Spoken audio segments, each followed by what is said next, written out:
Good afternoon.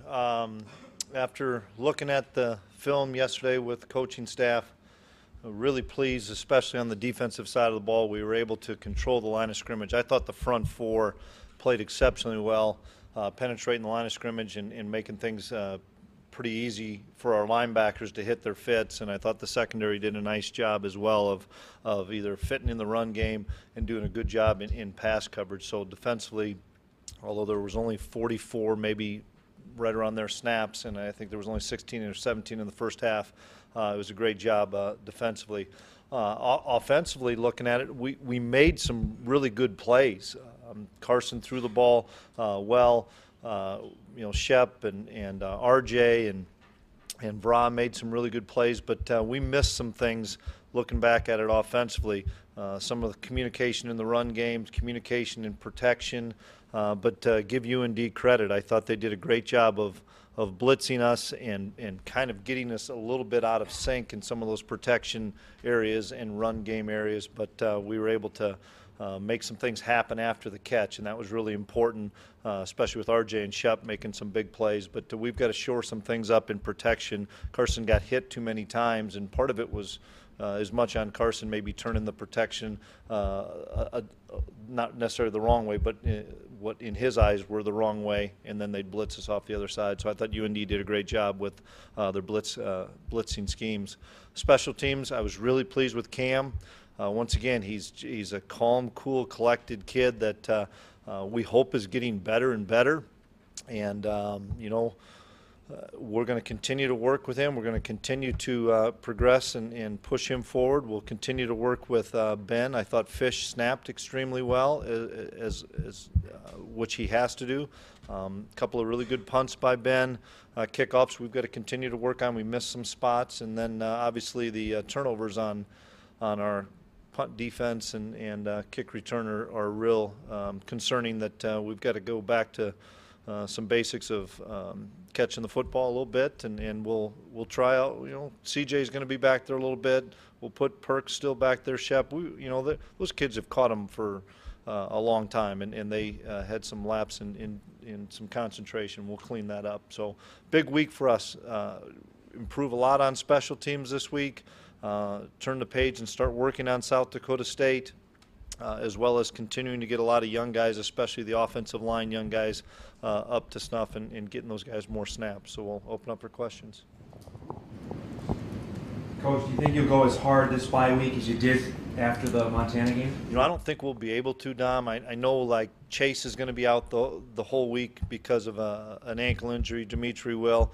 We need to sit Jeremy Kelly. He's got a back and hip issue, so we'll sit him a little bit. But I don't think we'll go probably as long, but we probably will go as hard.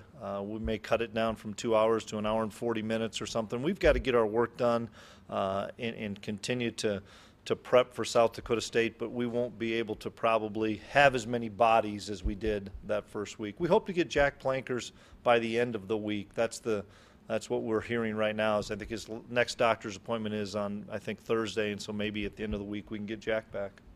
Coach, you touched on Cam, I know, for just a second, but have you been surprised at all with how quickly he seems to have settled into that role?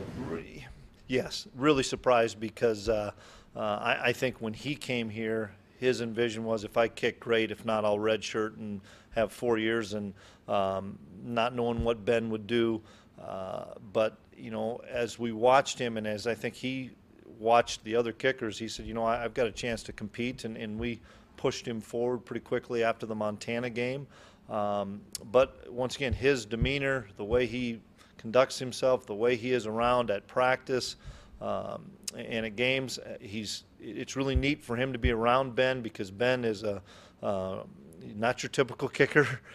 Ben is really taught him the ropes, so to speak, and Fish as well. Those three work an awful lot together. So I've been really pleased with Cam. Coach, was this like a coming out party for your defensive line, and how important is it for them to play like that? Well, I think it was. It was obviously our best performance with that group through the 3 games. It doesn't get any easier, because South Dakota State, I think, has a dynamite offensive line.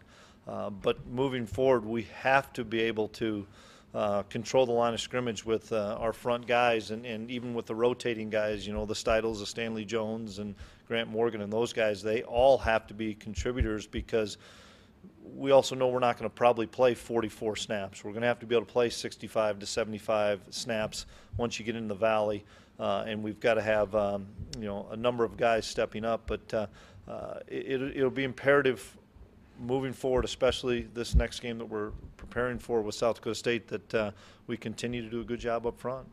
The play that Chase has scored on, that pass play, has that been the same play? It's the same play out of 3 different formations. It's the same play, but one time Chase was, I think, lined up at the tight end position. One time it was just a different formation out of our 3-back set. And then this last one was a different formation again out of our 3-back set. But, with us, we hope we can set up that perimeter run to put what we would say the leverage defensive back in more of a run-pass conflict. Is he going to go and try to lever or absorb the block of Chase, or does he have to play it soft and be able to take Chase on the wheel route? And that's what we were able to do in all 3 cases, where the defender overplayed the run and Chase was able to slip behind him, because it's a similar look to what our run play looks like when we run our jet sweep. Where is Zach Johnson at physically? Will he be ready possibly by South Dakota State, or is that pushing it? That is yet to be determined. I think he has a doctor's appointment next week, and so it would probably, I think it's middle of next week, which Zach probably could play on a couple days practice, but we won't know much more till the following week, Ryan. Getting back that play, is that new this year? We ran it last year a few times.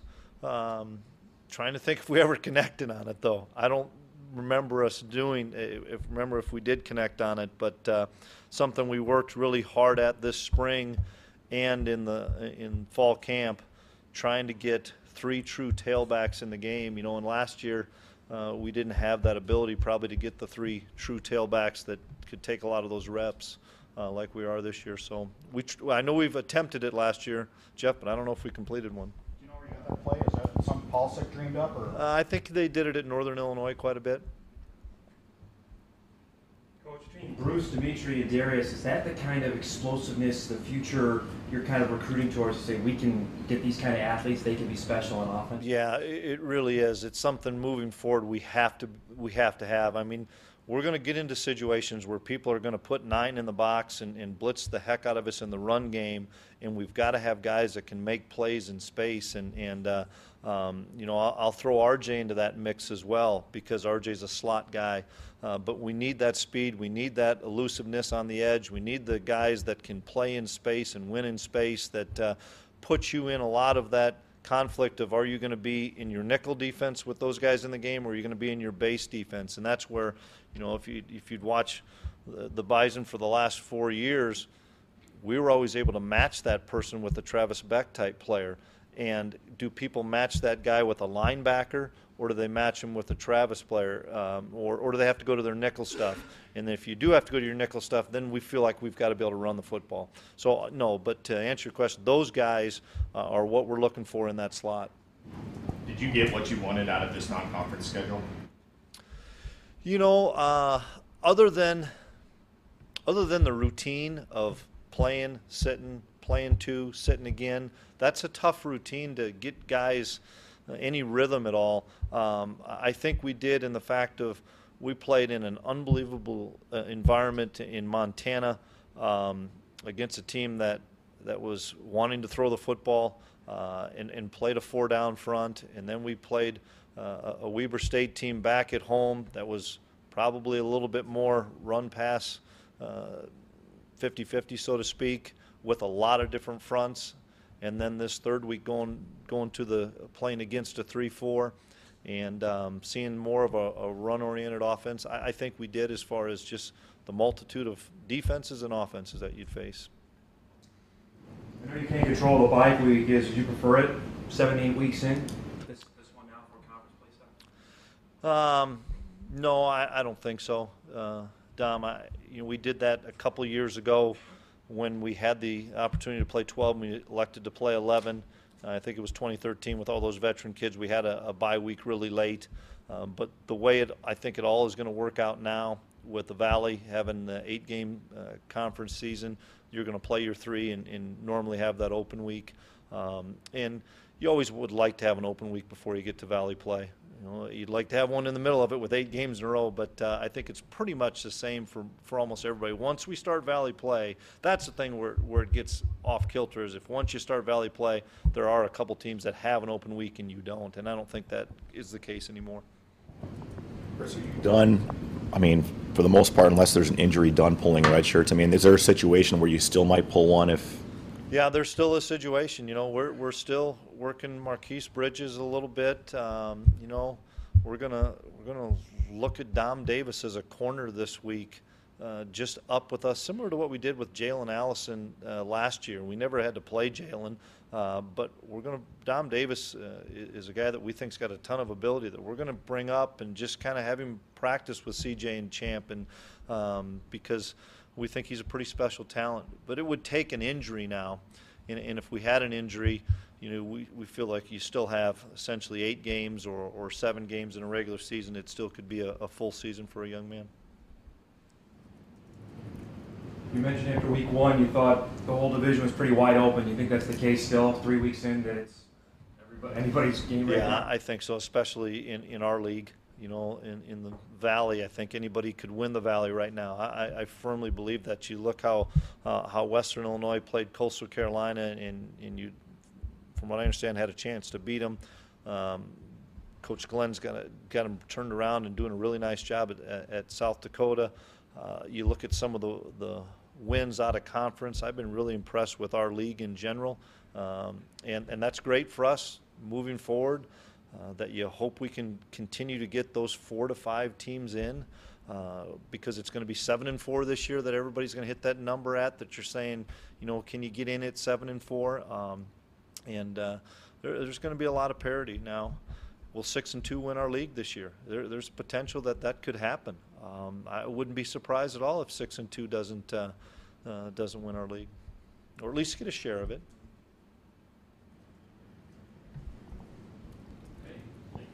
You bet. Thanks, guys.